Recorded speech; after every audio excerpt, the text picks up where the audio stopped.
So far, nakukuha nyo naman yung pagkakaiba ng mga iba-ibang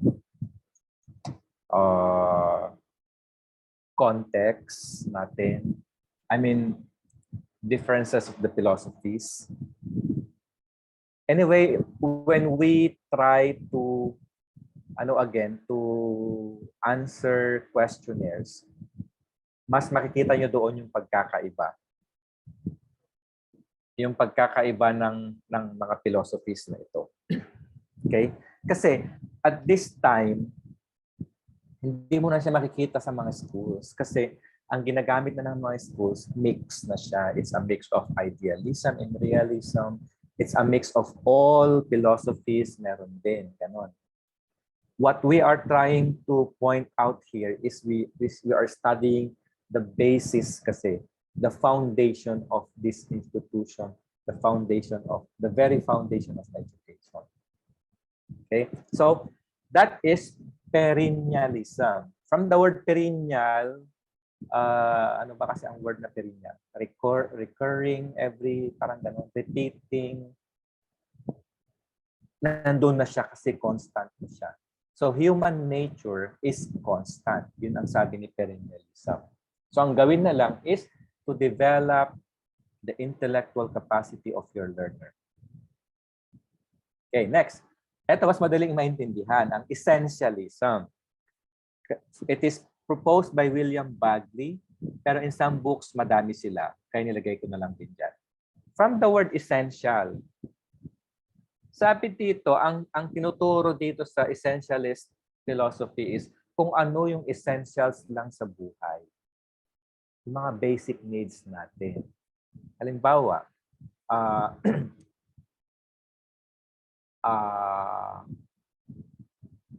sa education, ano ba yung mga basic sa education?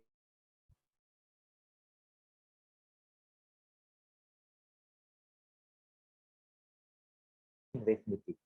Yun ang mga basic skills na kailangan ng isang bata. So, that is essentialist. Kasi ang tinuturo dito is yung mga basic lang, essential knowledge about life. Okay? Essentialism, from the word essentials, an educational philosophy suggesting that a critical core of knowledge and skills exist that all people should possess. Back to basic movement. Kasi nga, hindi naman matututo ang bata paglaki kung hindi na mo niya matutunan yung basic reading, basic writing, basic mathematics. Yun, yung 3 R's na sinasabi natin. So, that is essentialism. Okay? Essentialist.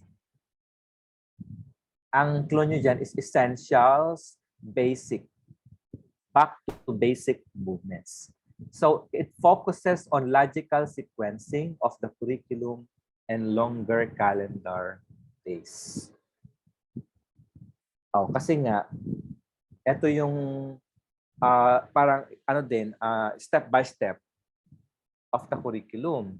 Na bago ka mag-trigonometry, kailangan mo munang pag-aralan ang arithmetic, basic algebra. Before na pumunta ka sa ano pa ba, yung may mga basic muna. Before na pumunta ka sa pagsulat ng paragraph, kailangan matuto ka munang magsulat ng sentences. Before ng sentences, kailangan ano ka muna sa words. Before sa words, mga letters and alphabets. Ganon. So, kailangan meron ka munang basic skills, meron ka munang essential knowledge. Okay? So, yan yung essentialism na sinasabi natin. Okay? Essentialist philosophy.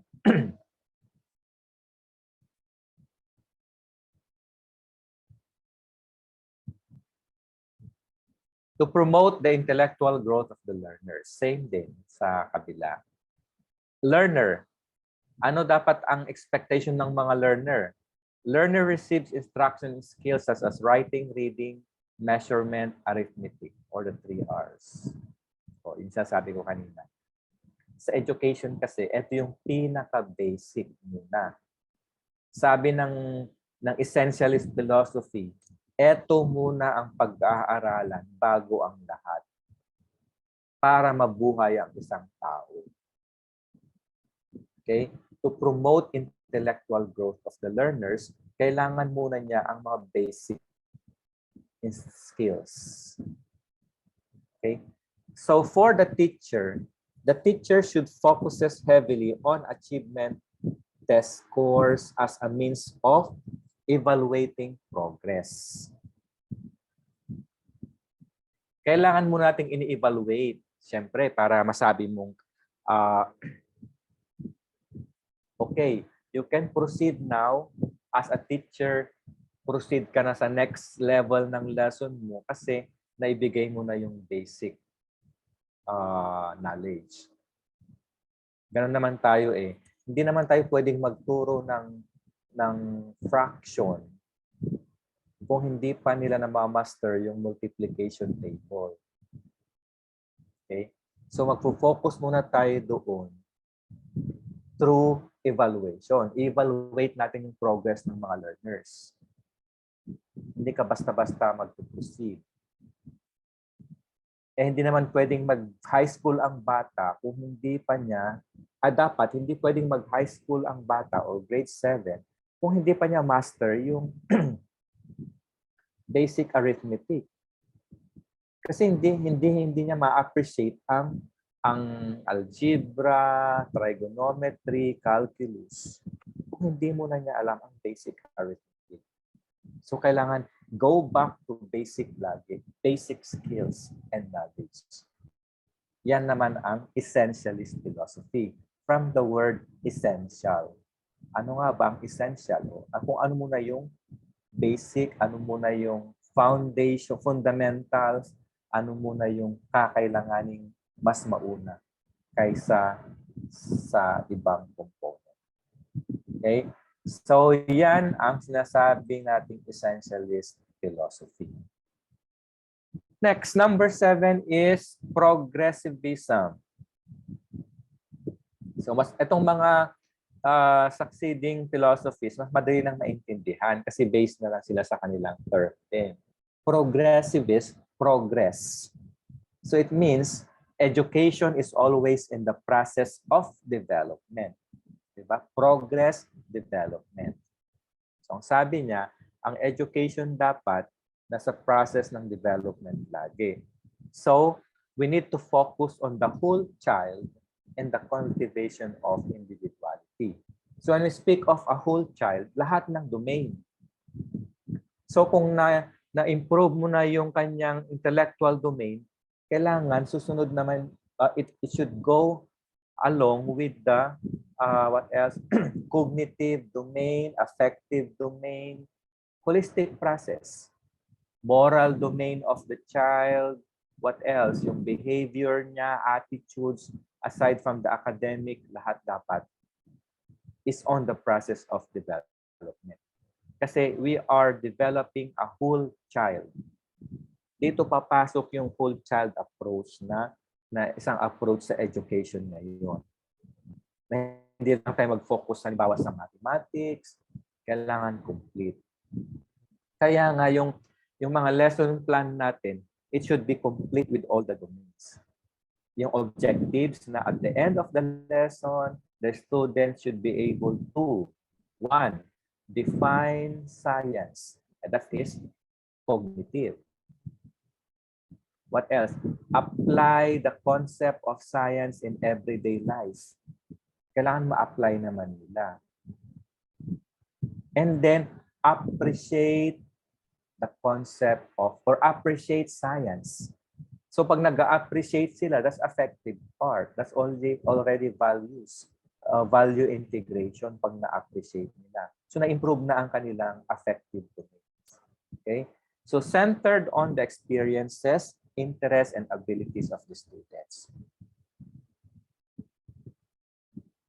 To provide the pupil the necessary skills to be able to interact with his ever-changing environment.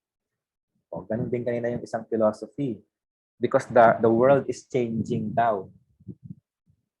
Kaya, kailangan din may changes sa ating instruction. Progressivists strive to make schooling both interesting and useful. Most progressive educators believe that children learn as if they were scientists, following a process similar to John Dewey's model of learning. John Dewey's model of learning.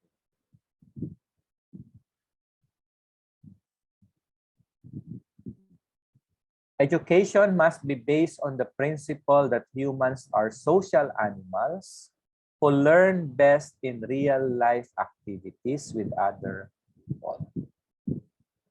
Real life lagi ang hindi lang yung nagtuturo tayo, nagsasabi tayo pero wala di man lang nila na yung nag-i-imagine lang ba.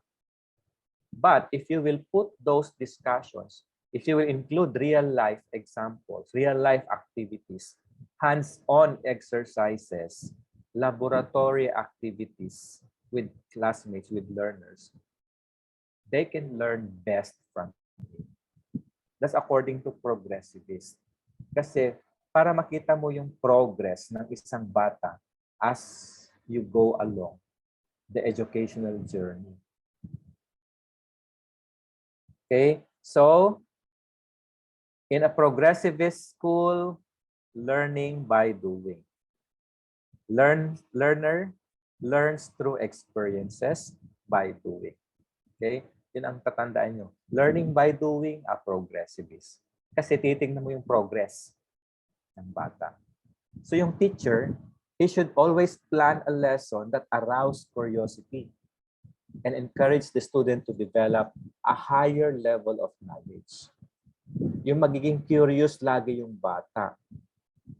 So through experiences, through hands-on exercises, hands-on activities, ano pa? Practical lessons. Doon mas natututo ang bata. Kasi this philosophy entails learning by doing, learning through experiences. Kaya yun yung clue natin sa progressivist. And dito, last part sa Western, yung mga major, social reconstructionism. Ito parang pareho din sa progressivist naman.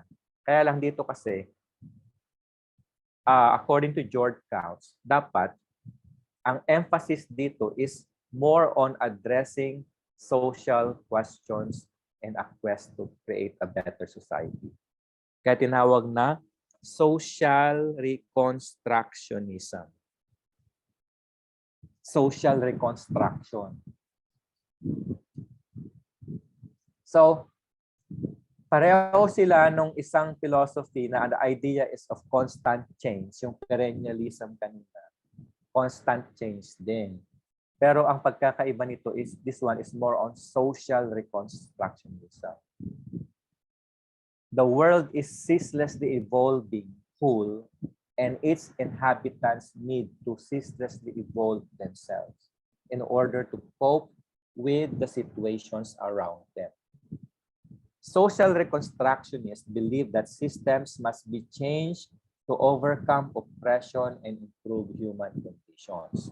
So ang sabi dito, dahil nag-change ang society, kailangan palitan din natin yung mga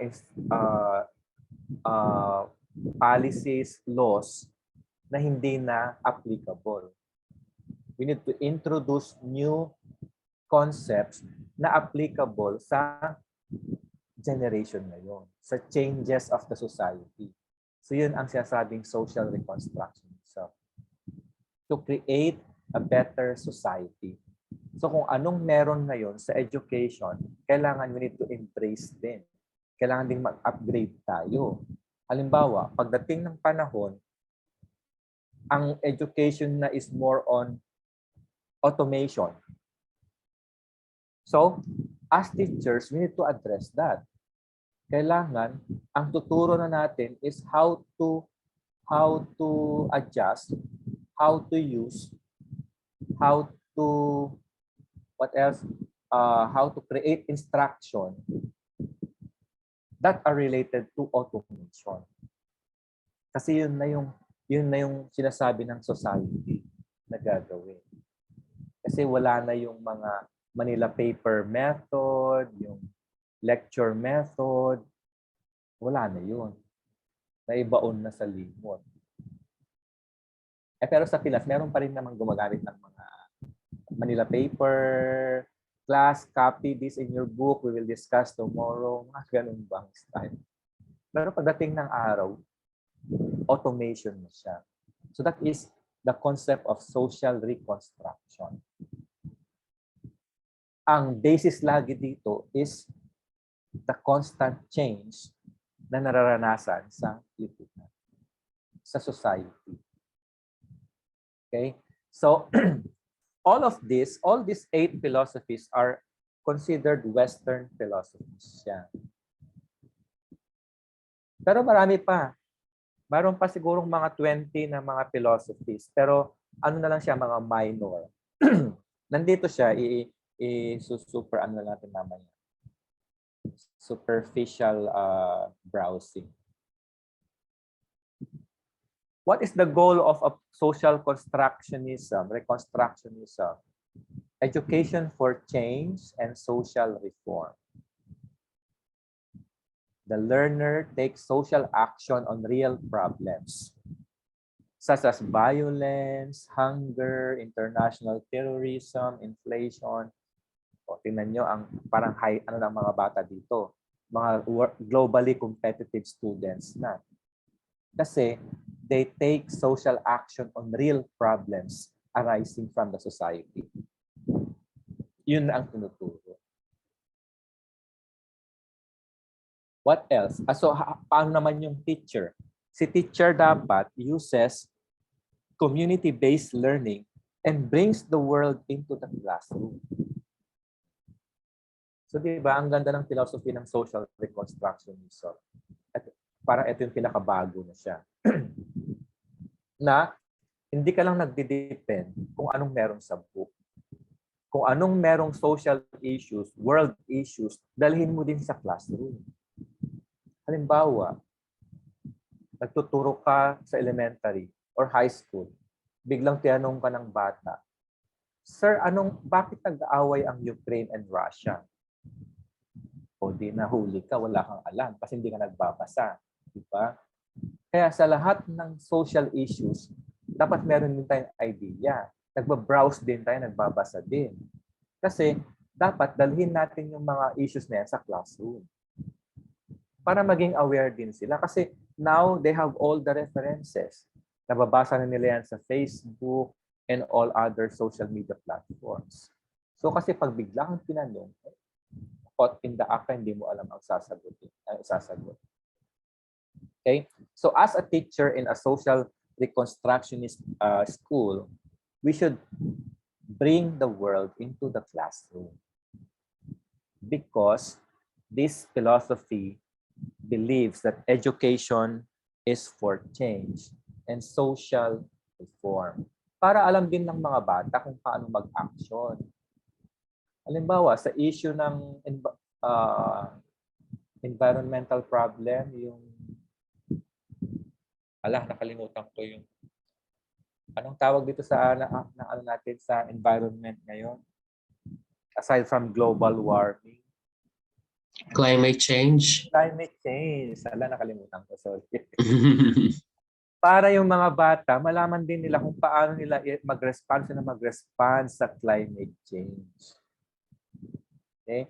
So, ito yung philosophy na kailangan nating introduce sa na-introduce ng isang institution.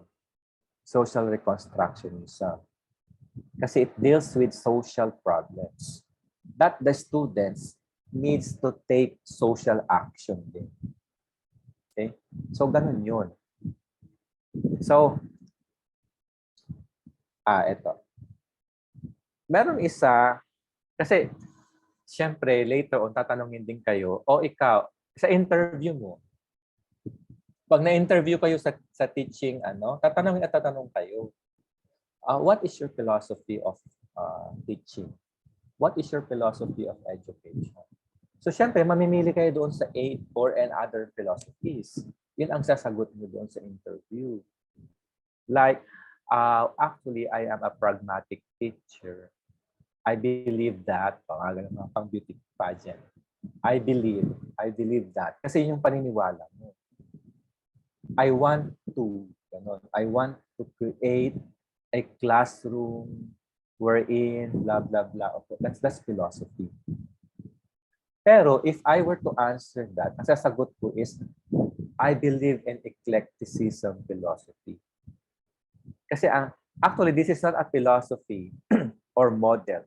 Ito lang kasi yung parang combination ng lahat na ng philosophies. We call it eclecticism. So eclectic. I believe in an eclectic philosophy. It means it's a combination. A perfect school or a perfect philosophy of education is a combination of all the different philosophies depending on the nature of the learners that I have. Diba? So eclecticism, this is a way of dealing with all various models. This is not actually a philosophical system or model, but rather the synthesis, personal interpretation of various models to draw out the best components for yourself. Kasi gusto mo eh. Pero minsan kasi sasabihin mo na in the kind of society we have right now, I think the most prominent philosophy is the social reconstructionism. Kasi we need to take action, we need to be involved in the world, we need to be responsible citizens of the world, ang mga ideal na answer. So I believe in social reconstructionism. So saan dun lang. Pero syempre, sabihin mo rin na kung a-apply mo naman ay kindergarten teacher, dapat tuong ka sa essentialist. Kasi ang tinuturo lang naman doon is the basic skills, yung reading, writing, and arithmetic. Diba? So, when you pull the best from various models in any effort to build your own statement or personal philosophy, then you can be an eclectic philosopher. I mean, an eclectic educational teacher. So this is eclecticism. Okay? So, meron pa sigurong 15 na mga minor. Pero ito lang kasi yung mostly na nandyan lang sa mga examinations. Yung 8 na yan. Okay? So they are Western philosophies. Now, meron din tayong 6 Eastern philosophies na syempre, kung titignan mo yung mga proponent nila, nandun kasi yung pinakamaraming tao sa mundo. Let's say sa India, sa China. So, nagiging prominent din yung mga philosophies na to. Like for example, Hinduism. So, the proponent is Mahatma Gandhi. So, the term refers to the collective faiths that originated in India. So, most educational philosophies sa India naka-base sa Hinduism. So, sa kanila, ang ideal way of life daw is characterized by honesty, courage, service, faith, self-control, purity, non-violence, which can be achieved by or through yoga. So na-based din sa kanila. Ito ang major basis of education, Hinduism. So ang proponent ng Hinduism si Mahatma Gandhi. The teacher shows the way and imparts knowledge by his own example. Responsible for students' spiritual welfare. Okay. What else? Tinuturo nila ang karma chain of causes and consequences. That actions we perform today can have consequences for us in the future. Yan. What else? Yung nirvana na sinasabi. Nirvana is permanent liberation from life. Liberation from the cycle of samsara. We cease to exist and become one with the universe. It means lahat tayo nag-exist kasi meron tayong purpose sa universe. Meron tayong role sa universe. Yun yung nirvana, sasabi nila. Okay? That's one. Hinduism. Next, Buddhism. Same din. Kasi ang proponent si Siddhartha Gautama. Mga Buddhist naman ito. They believe in the law of karma, believe in the Four Noble Truths.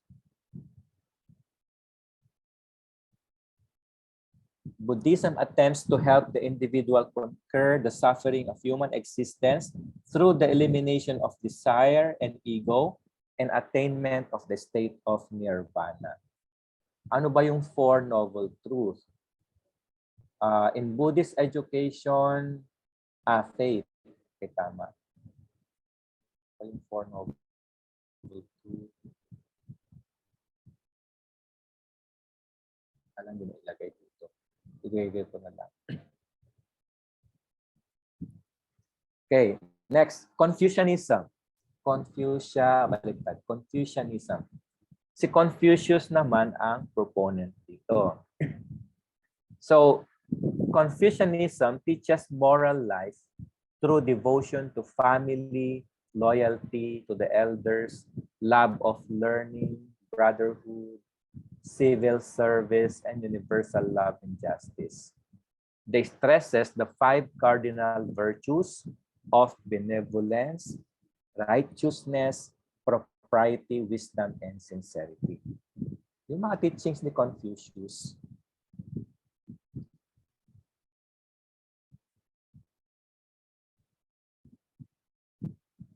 Religious rituals in the schools. O, dito natin natutunan yung mga religious rituals natin sa school. Pag sinabing that the teacher encourages the students to pray every day, blah, blah, blah, saan philosophy siya nakabase. Okay, Confucianism.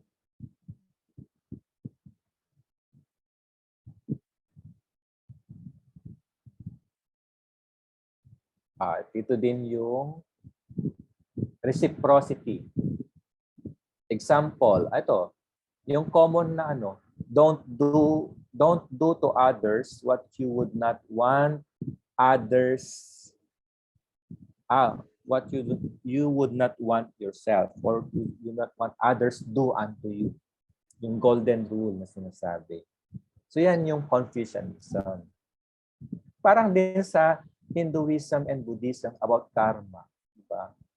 Na kung anong action na gagawin mo ngayon, magkakaroon yan ng corresponding reaction in the future.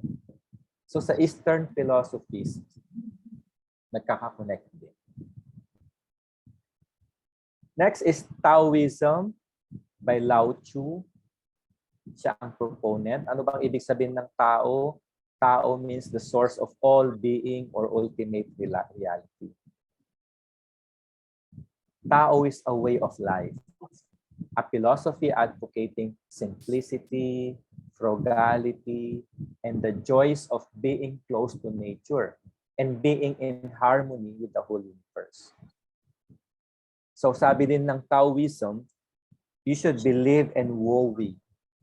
Wu Wei means let things come naturally. So itong mga Eastern philosophies, marami rin kasing educational philosophies ngayon na naka-base dito. O kagaya ng Confucianism, yung mga tinuturo natin sa religious sector in the school or domain of the school. Dito naman, simplicity. If we are teaching our students simplicity, frugality, we should be in harmony with the whole universe, then that is Taoism by Lao Tzu. Kung naniniwala tayo na the source of all being or ultimate reality is the Tao, then we are following Taoism. Compassion, moderation, and humility. Physical exercises involve slow, arid, controlled body movements to achieve mental stillness. Parang ano din yung yoga. Naka-still siya,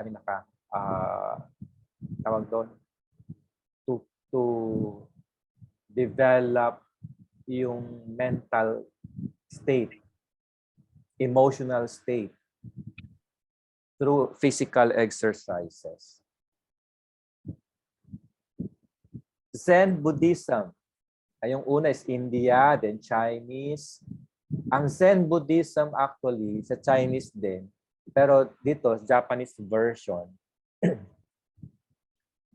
Ang Zen Buddhism, they believe in the third eye.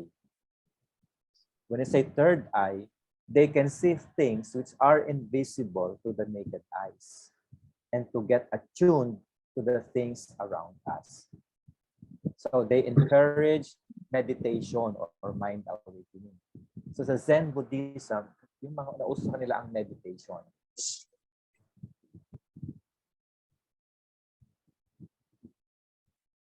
And the last for Eastern philosophies, this is very dominant sa mga philosophies, yung Islam. Islamic philosophy.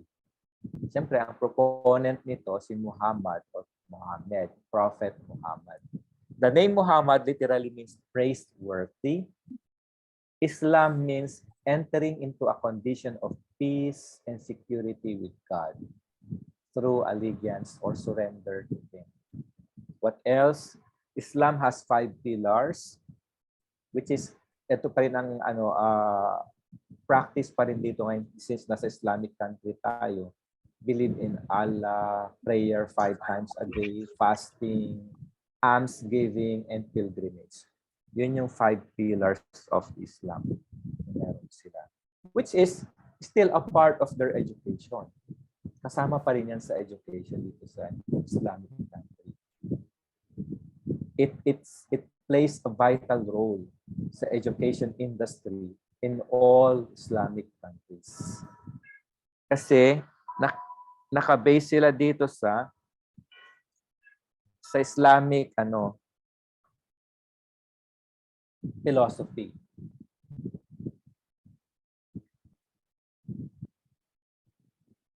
Ito, a truly Islamic government is required to provide all means to promote adequate education for its citizens to the best of its ability.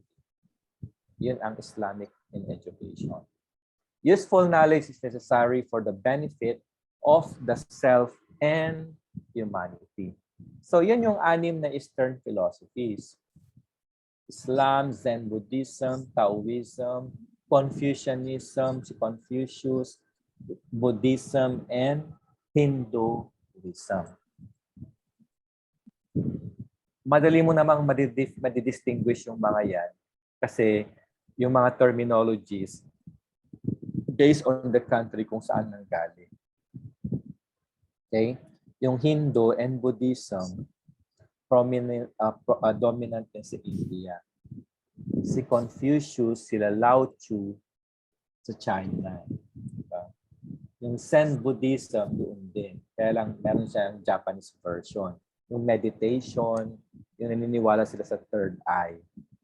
And then, Islam for Islamic country, for all Muslim countries. So yun yung mga Eastern philosophies. So, tingnan lang natin yung mga iba pang philosophies. Although pareho lang din naman sila doon sa 8 na nauna. I mean, connected, related. One is rationalism. Rational. Any view appealing to the reason as a source of knowledge or justification. So rationalism, it means reason. Rational thinking. Reasoning ability. Okay? So yun lang yung natin dyan, yung clue natin. Phenomenologies. Ang phenomenon kasi parang ito pala, phenomenon meaning that which appears, the study of yung bang pangyayari ngayon, parang ganun. Phenomenologies. That's one of the philosophy. Kung ano yung kumbaga kung ano yung nangyayari today. Halimbawa, COVID. Yun dapat ang concentration ng school or education. Yan ang paniniwala ng phenomenologies. Phenomenon, kung ano ang phenomenon, yun ang context dapat ng education. Okay, from the word phenomenon. Hedonism. Si hedonist, pleasure, according to sa mga hedonist, pleasure is the only thing that is good for a person. Di ba? Parang, meron din kasing ganyan eh. Kung ano lang yung pleasure, yun lang ang importante sa kanila. Yun lang yung mabuti para sa kanila. This is often used as a justification for evaluating actions in terms of how much pleasure and how little pain. Example, suffering. So, kung nagsasuffer sila, the only thing that is good for them is yung sagot sa suffering. Kung paano sila magiging masaya. Okay. So, in very simple terms, a hedonist strives to maximize this net pleasure. Pleasure minus pain. Para lang mawala yung pain nila sa suffering. So, kailangan nilang ma-solve yun. So, ang hedonist, ang importante lang sa kanila is pleasure. Okay? Pleasure lang ang parang ano doon, ang good for them. So, anong tinuturo dito sa philosophy na to? Ang tinuturo lang is dapat ang mga bata magde-devote lang sila in the pursuit of pleasure, which is ang pangit din namang tingnan kung ang ano mo lang is pleasure lang. Kasi ang sabi nila, hindi ka magiging masaya sa buhay mo kung hindi mo i-concentrate kung ano ang pleasurable sa iyo. So dapat mag-devote ka lang sa pagpupursige sa pleasure. Yun naman yung mga hedonistic. Epicureanism, system of philosophy based on Epicurus. Yun lang, basahin nyo na lang din. Although, nasa ano lang naman yan, based on ano lang. So, ang implication nito, syempre, for our curriculum, teaching strategies and appropriate for specific subject or type of learners. Why we are learning philosophies of education. Any questions po? None po. Bukas, next ano naman tayo is historical and anthropological. Okay, so last na to, it will be ended. Okay po.